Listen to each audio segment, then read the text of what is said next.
جنت میں داخل کیسے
طرح نماز ادا کی کہ اس کی ایک نماز کی بھی تکبیر اولا فوت نہیں ہوئی. 40 دن تک وہ اللہ کے حضور 5 وقت دن رات اس وقت تک آیا کہ جب ابھی تکبیر اولا نہیں ہوئی. تکبیر اولا کے ساتھ یعنی پہلی تکبیر کے ساتھ ساری نمازیں باجماعت وہ پڑھتا ہے. اللہ رب العالمین ایسے بندے کو یہ انعام عطا فرماتے ہیں کہ اللہ پاک اس بندے کے اوپر جہنم کو حرام کر دیتے ہیں اور پھر 2 فرمانے اس بندے کو عطا کیے جاتے ہیں, 2 انعامات دیے جاتے ہیں. اللہ اس کو 2 بناتے ہیں, عطا فرماتے ہیں. ایک تو اس کو نفاق سے بری کر دیتے ہیں. اللہ کے حضور لکھ دیا جاتا ہے کہ ایسا بندہ نفاق سے بری ہے, منافقت سے پاک ہے. اور دوسرا اللہ اس کو جہنم سے آزادی کا فرمانہ عطا کر دیتے ہیں. 40 دن باجماعت پہلی تکبیر کے ساتھ نماز ادا کرنا. 5واں بندہ, 5واں عمل جو جہنم سے آزادی کا ذریعہ بنتا ہے. امام الانبیاء جناب محمد رسول اللہ صلی اللہ علیہ وسلم نے ارشاد فرمایا من صلی الظہر اربعا من صلی اربعا قبل الظہر ومن صلی اربعا بعد الظہر. جس بندے نے یہ روٹین بنائی کہ ظہر کی نماز سے پہلے 4 رکعات ادا کرتا ہے سنت نوافل اور 4 رکعات ظہر کے فرض پڑھنے کے بعد ادا کرتا ہے. جو بندہ یہ 8 رکعات پڑھتا ہے اللہ رب العالمین اس بندے پر بھی حرمہ اللہ علی النار, اس بندے پر بھی اللہ جہنم کو حرام کر دیتے. 7واں عمل امام الانبیاء جناب محمد رسول اللہ صلی اللہ علیہ وسلم نے فرمایا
امام الانبیاء جناب محمد رسول اللہ صلی اللہ علیہ وسلم نے فرمایا بعض بات اپنے اچھے اخلاق کی وجہ سے، اپنے پیارے کردار کی وجہ سے، اپنی خوبصورت زبان کی وجہ سے بندہ وہ مقام حاصل کر لیتا ہے جو مقام کوئی تہجد پڑھ کے روزے رکھ کے بڑی بڑی باتیں کر کے بھی حاصل نہیں کر سکتا۔ اخلاق کردار فرمایا جنت میں جو لوگ جائیں گے ان کی نشانیوں میں سے بڑی نشانی یہ ہے کہ وہ بڑے نرم دل ہوں گے، ان کے دل اتنے نرم ہوں گے جس طرح چڑیوں کے دل نرم ہوتے ہیں۔ اللہ تعالیٰ ہمیں بھی دل کی گرمی عطا فرمائے، آمین۔ دل کی سختی سے اللہ رب العالمین ہمیں محفوظ فرمائے۔ اللہ تعالیٰ ہمیں اچھا اخلاق بلند کردار بنانے کی توفیق عطا فرمائے۔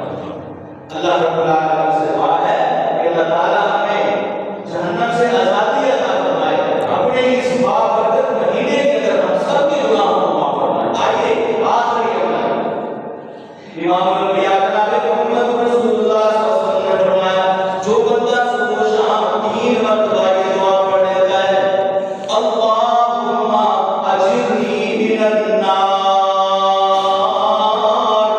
اے اللہ رب العالمین، اے میرے خالق و مالک، مجھے جہنم سے پناہ ملے، جہنم سے اپنی پناہ ملے۔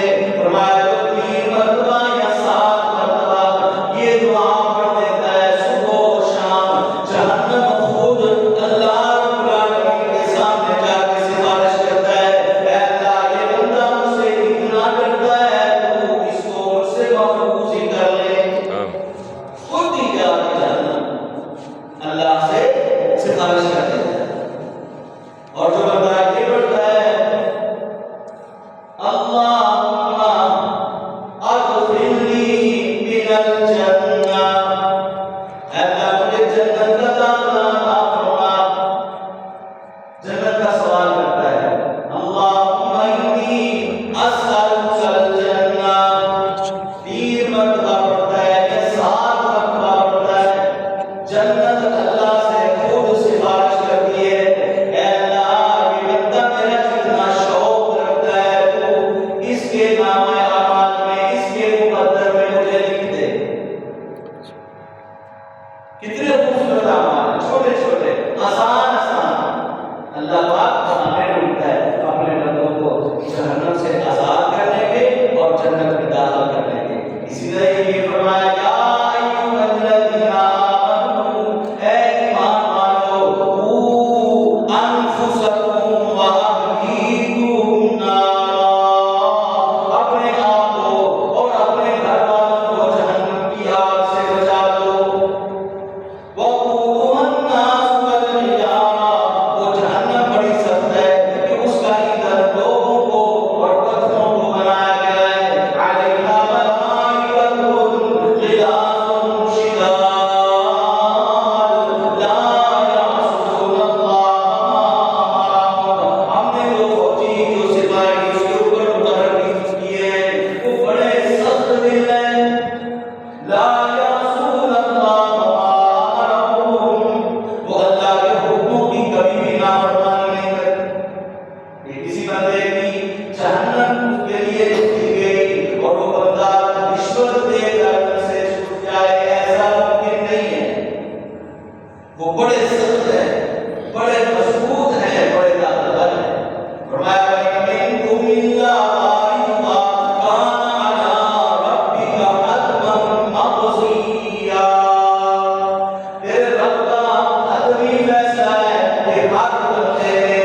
شاگرد پوچھتے ہیں کہ حضرت آپ کیوں روتے ہیں؟ آپ تو اللہ کے رسول صلی اللہ علیہ وسلم کے صحابی ہیں اور اللہ نے اس چہرے پر جہنم کو حرام کیا ہے جس نے رسول اللہ صلی اللہ علیہ وسلم کی زیارت ایمان کی حاجت میں کی ہے، آپ کیوں روتے ہیں؟ فرماتے ہیں جب بھی مجھے یہ آیت یاد آتی ہے سورہ مریم کی وَإِن مِّنكُمْ إِلَّا وَارِدُهَا كَانَ عَلَىٰ رَبِّكَ حَتْمًا مَّقْضِيًّا، میرے رب نے یہ تو فرما دیا کہ ہر کوئی اس میں داخل ہوگا اور میں نے یقین کر لیا کہ میں اس میں سے داخل ہو کے جاؤں گا، تو یہ میرے رب نے نہیں بتایا کہ تو کہاں سے نکالا بھی جائے گی، کون نکالا جائے گا؟ ثم پھر